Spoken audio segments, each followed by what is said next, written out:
মাগুরার শিশু আসিয়ার শোকের ক্ষত শুকানোর আগেই সামনে এলো আর এক শিশুকে ধর্ষণের বীভৎস খবর। এবারের ঘটনাটি ঘটেছে সিরাজগঞ্জে। এতটুকুই শুধু পার্থক্য, গত রোববার সকালে সিরাজগঞ্জের রায়গঞ্জ উপজেলার পাংশি ইউনিয়নের নারুয়া গ্রামে শিশু যত্ন কেন্দ্রের আঁচল স্কুলে পড়তে গিয়েছিল দ্বিতীয় শ্রেণীতে পড়া এই শিশুটি।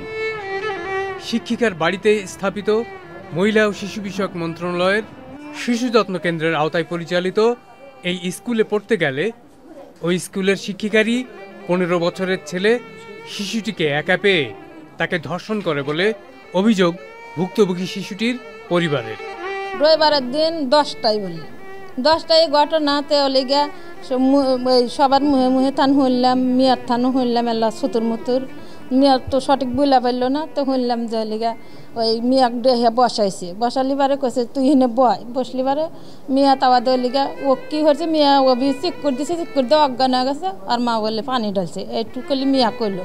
তো আমরা এইটুকুই শুনছি। আর ওলি মানে যে মিয়ার ওলিগা বেলার যে ভাঙলো, সন্ধ্যাবেলা ওলিগা মিয়া ওই ব্যথানে একলাই আসলি পরে 10টার ঘটনা যে সন্ধ্যাবেলা আসলো। আসে মিয়া ওলিগা খালি ওই ভয় পায় কিছু বললো না বললা। আর মাও টের পায়া দেখা যায় এরকম বেলার ডন্টি আসছে। পাশে আর মাও যায় ওলিগা হেই বাদি হইল, হেই ছেলের বাড়ি যায় বাদি হলি বারে হেসেমে তারা কইলো যে একখান ডালের হাতে আঘাত করছে। পরে পরিবারের সদস্যরা বিষয়টি বুঝতে পারলে প্রথমে শিশুটিকে স্থানীয় চিকিৎসকের কাছে নিয়ে যান। পরে অবস্থার উন্নতি না হওয়ায় মঙ্গলবার রাতে Sirajganj Shaheed M Mansur Ali medical college হাসপাতালে ভর্তি করে। সন্ধ্যার সময় সরের দেশম বিলাক বেশি হয়ে গেল।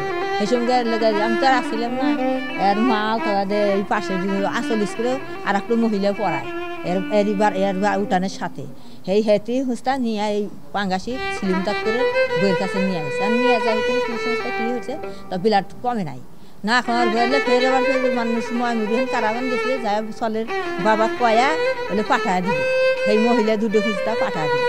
একটা হলো আসলে পড়ে না, আর একটা হলো আসলে পড়ে সরকার খুঁটে মুটে নিয়ে যা দিয়ে সেইটা খুঁজটা নিয়ে এসে আমি কইতে হয় যে ইয়েছে কইলাম যে সদর নিয়ে যান, কয়েকটি ইহিনে চিকিৎসা ভালো সদর, তাহলে চিকিৎসা ভালো, তাহলে কইলাম যে সার্টিফিকেট না, কয়েকটি সার্টিফিকেট কী বোঝো।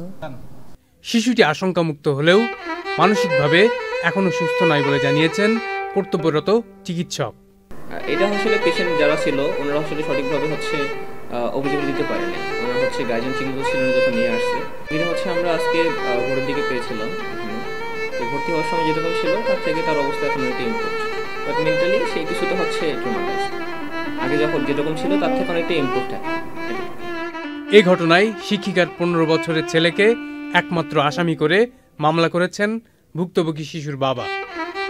ঘটনাটা ঘটলো হলো যে ওই স্কুল বন্ধ থাকার কারণে ওই ছেলেটার মানে যে আসামি ওর মা হলো একটা এনজিও স্কুল চালায়, শিশু যত্ন কেন্দ্র, মহিলা ও শিশু বিষয়ক মন্ত্রণালয়ের একটা প্রজেক্ট লাইফ এনজিওর মাধ্যমে কার্যক্রম চলে। এইটার শিক্ষক হলো ওই ছেলেটার মা, স্কুল হলো তাদের বাড়ি।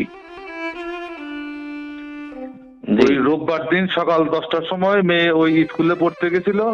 তো বাড়িতেই যেহেতু ঘটনা, এক ফাঁকে ছেলেটা তাদের অন্য আর একটা ঘরে নিয়ে এই কাজটা করছে। এখন আর হাতে পাইলে না আমি আরো ডিটেলস বলতে পারবো আর কি, এটুকুই আপাতত আমার কাছে তথ্য আছে। না পাই নাই, কিন্তু তৈরি হচ্ছে, কিছুক্ষণের মধ্যে পেয়ে যাবো ইনশাল্লাহ। তো দিয়ে ব্যবস্থা নেবো আমরা। শিশু ধর্ষণের ঘটনায় দ্রুত বিচারের দাবি জানিয়েছেন ভুক্তভোগী শিশুটির স্বজন ও স্থানীয়রা।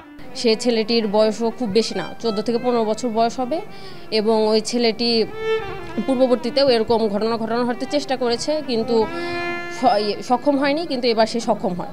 আমরা চাই এটি একটি সুষ্ঠু বিচারের আওতায় আনা হোক এবং অপরাধীরা যেন শাস্তি পায়। আমরা এর সুষ্ঠু বিচার চাচ্ছি এবং আমাদের সিরাজগঞ্জে যে কাহিনীটা ঘটেছে আজকে আমরা একটু আগে অবগত হয়েছি এবং আমরা এখানে দেখতে এসেছি। আমরা সর্বোচ্চ তার পাশে থাকার চেষ্টা করব। সাইজমান দীপু, চ্যানেল আই। এই ঈদে জামা জুতো অ্যাক্সেসরিজের ডিসকাউন্ট।